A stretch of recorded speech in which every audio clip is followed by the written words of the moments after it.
Hello, darkness, my old friend. I've come to talk with you. Why is it so dark? Screw it, let's get on with it. Hello everybody and welcome to Friday's edition of the Chris Pritchard Cycling News Show. Here's a question for you, right? Do you ever get that Friday feeling? Is that still a thing? You know, with lockdown and not really leaving home to go to work, a lot of people are working from home. Do you still get that Friday feeling? And if that's the case, do you still get that Monday morning feeling, that Sunday evening feeling of the dread of having to go to work? I never get it. Like, Friday feeling doesn't exist to me, which is a shame because when I used to work in an office, it always did. It was like, oh yeah, Friday, can't wait, leave a little bit earlier, get out of this shithole. But now, like for the past 2 years, I've never thought that. If anything, I get annoyed at the end of the working week. Because I'm like, I'm just getting into my groove, I'm ready, I'm feeling it now. Boom, you kind of stop for the weekend, which is great. But then I suppose on the flip side of that, I never get that Monday morning feeling. And I haven't woke up for 2 years thinking, I'm going to go to work. And listen, listen, this is not meant to be a motivational speech, but I know how lucky I am to be in the position that I'm in. But I've also been in positions where I'm like, oh my God, the thought of this, 8 hours of this is just...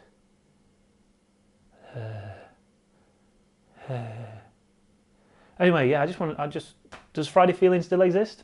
Do you feel it? Do you enjoy it? How about that Monday morning feeling? Sucks, right? Anyway, let's get on with news. But before we do, there's one thing I need you to do. Now, normally I ask you to subscribe, take that like button, do all that jazz. But today, I want to get those subscribers involved. Today, I want everybody that's watching this to take 2 minutes of their day. If you're a competent reader, it's going to take you 2 minutes. I managed to do it in 5. But there's a link down in the description from our friends at Endurance Zone TV. They want you to fill in this short survey. Short. I'm telling you, it's just a few questions, right?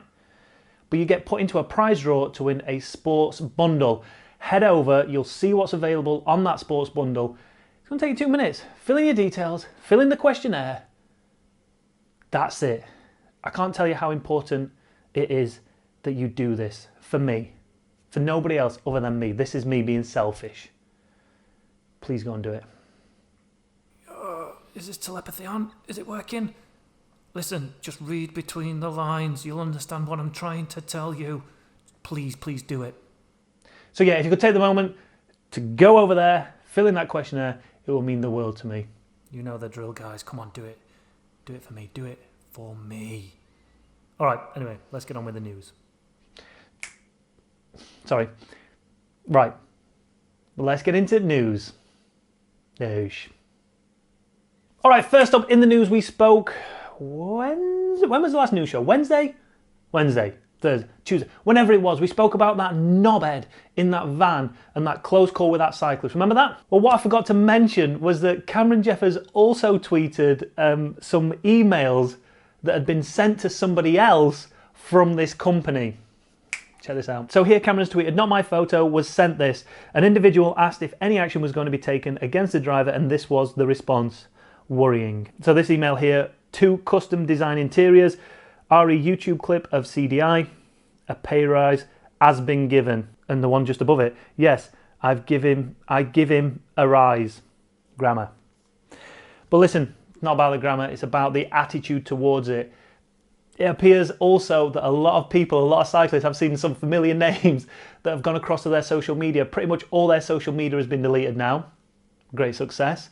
And also people have just left review after review after review, 1-star rating, slagging him off, and not because of bad jobs that he's done, making sure that everybody knows that he's a mad driver on the road.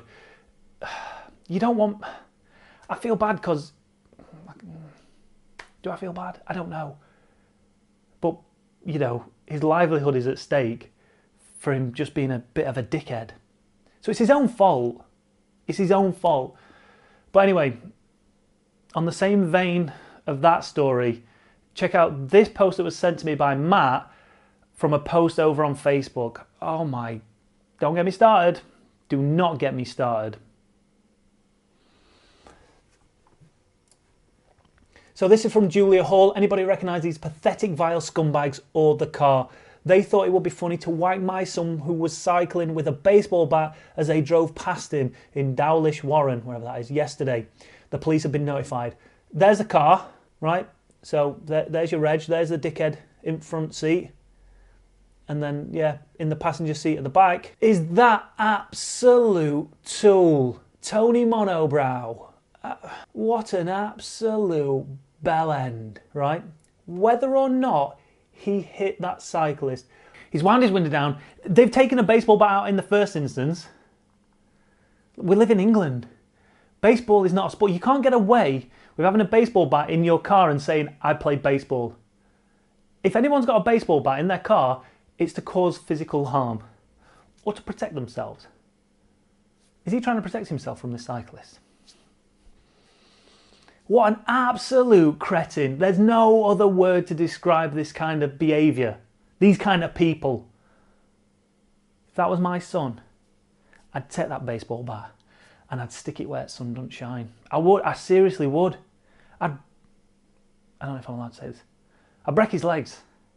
I'd break them. Again, you don't need much of a hit when you're driving past a cyclist in a car to cause some serious damage. One, from the actual impact of the... You don't need me to tell you this, the impact of the bat. But imagine how scared a cyclist is going to be when they feel that. They're going to think it's a car that's going to knock them down. Anything could happen. If you're not a competent cyclist, you could easily come down, kill yourself, get crushed under it. Oh my God, when are people going to learn? When are people going to stop being such knobheads?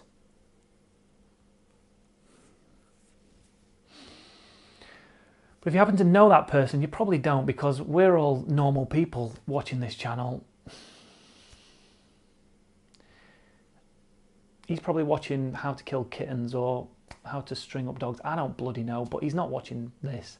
But if you happen to know who he is or the car involved, then please get in touch with someone who can do something about it. Not like a hitman. I mean the police. All right? Although a hitman would... If you know any hitmen... I'm kidding. It's a joke. It's a joke. Phone the police. Tell them Pritchard sent you. Someone let me know down in the comments below. Has April Fool's Day been extended an extra 9 days? Because I thought once it got to midday, 1st of April, all bets were off. You were not allowed to do an April Fool's. Obviously Cycling Weekly didn't get the memo. Look at this story. The first ever e-cycling team for prisoners is being launched. If that right there isn't a bizarre headline, the story just gets even weirder. For those who think Zwift sessions are tantamount to a prison sentence, we'll now find out the truth once and for all. So over in Belgium, prisoners are being offered the opportunity to join the first ever e-racing team consisting solely of inmates. 6 people locked up in the Oudenaarde prison will join the breakaway team. Maybe the getaway team would be a better name. In fact, straight away, leave your comments down below. What would you call this? What would you call this team of 6 inmates racing on Zwift? I'm going for the getaway. I'm sure there's better ones out there, but can't think of any. Leave your comments down below. Anyway, they'll join the breakaway team and compete in black and white striped jerseys against thousands of riders on the outside world of Zwift. Black and white jerseys. So instead of wearing Oakleys, they're going to get to wear a black face mask, and instead of a helmet, it's going to be a black beanie, and instead of putting ride-ons into the back pocket, they're going to get it in a swag bag. Is this for real? Am I missing something here? This is my favourite part of the story though. All riders will remain anonymous, allowing them to be judged only on their performances on the bike, but you will know which ones the prisoners are out of the rest of the riders that are riding. On Zwift they will appear as John Doe, a numbered 1 to... I don't get this. A name used by law enforcement to identify an anonymous person. So whether you're a fan of UAE Team Emirates Brandon McNulty or the Wire's Jimmy McNulty, there's something for everyone. Are you taking the piss? It is hoped that the programme, sponsored by Decathlon, will help prisoners to better themselves, proving that sport is freedom. even when you're stuck between four walls.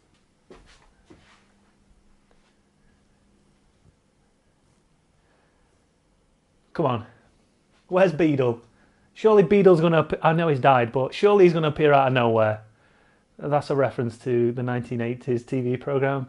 Beadle's about where Jeremy Beadle would prank people. He was the original pranker. Like, the YouTubers nowadays probably don't even know who Beadle is. Anyway, we're getting beyond the point of what the actual... Is this a good thing? Or is this crazy? Is it a joke or is it for real? Now, I can understand why you'd want inmates to participate in sport, but at the same time, you kind of feel like these people that have been put in prison have done something illegal. They've broken the law at some point. Surely they should lose some rights to the outside world, but it appears that you're giving them access to the outside world. I don't know. Am I missing the point here?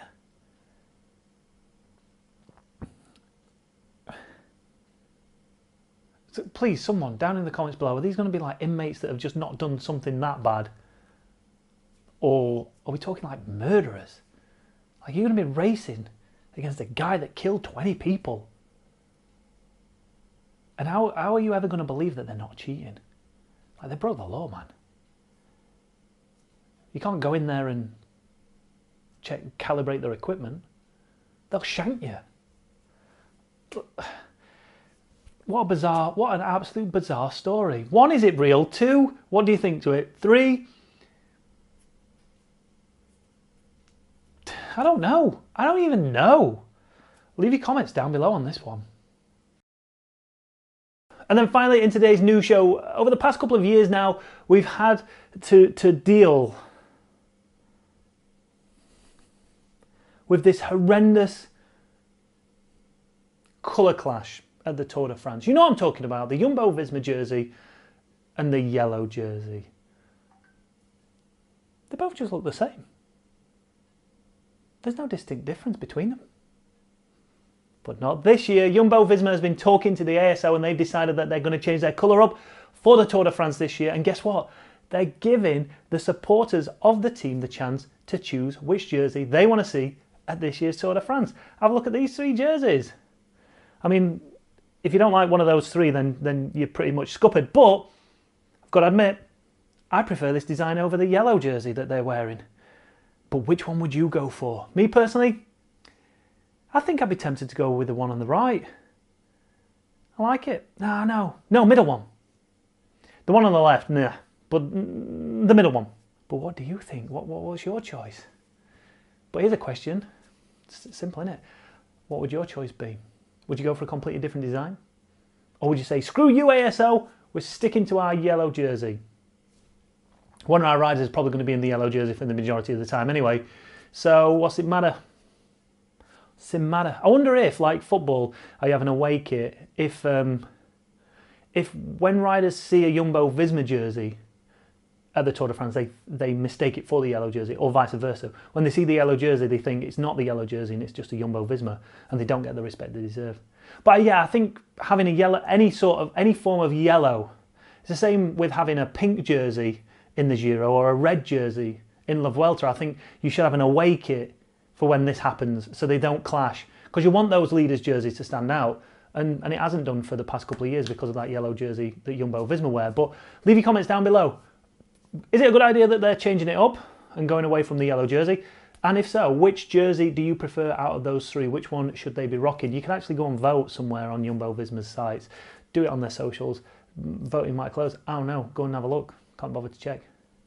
Do it. And that's it for any non-racing cycling news today. Make sure, if you're not done already, go and purchase your merch from the merch shop, CyclingHub.tv. And also, from our friends over at Endurance Zone, follow the link down in the description. Go and fill in that survey, that questionnaire. 2 minutes of your time it's going to take, and it's going to make the world of difference. All right? Do it. Do it.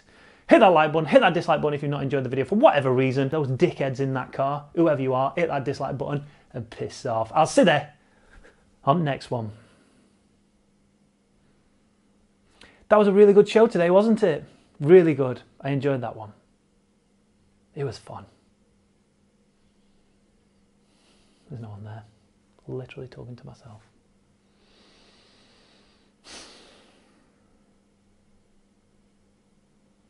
I need some friends.